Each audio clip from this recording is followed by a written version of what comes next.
Over recent years, we've developed a really sophisticated toolkit for working with the genome, and there's a wide range of different therapeutic options becoming available through directly manipulating the genome. So one option is to replace a gene that is missing or that is faulty. That's often referred to as gene therapy. But there's actually a much wider range of approaches being developed, and some of which are very mature.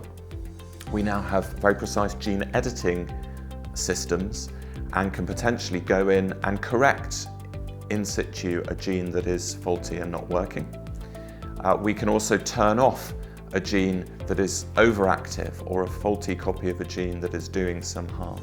So there's a wide range of different ways we can now, in a very targeted way, influence the genome to either turn on a gene that's underactive, turn off a gene that's overactive, or doing something problematic, or to replace a gene that's missing. I think that over the next 10 years or so, for patients with cardiomyopathy, where we can pinpoint that the cardiomyopathy is due to a fault in a single gene, I think that different genetic therapies are likely to be available, either to correct the genetic fault or to turn on or off a faulty gene in that individual.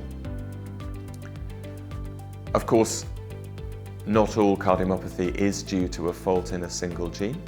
There are other cardiomyopathies that are still genetically predisposed, and it'll be very exciting to see whether some of what we're learning from studying single gene forms of cardiomyopathy will also benefit the treatment of cardiomyopathy more widely. Ideally, we would want to give a genetic therapy to people perhaps before they've even developed a cardiomyopathy, when we've identified they're at risk, to stop cardiomyopathy ever developing.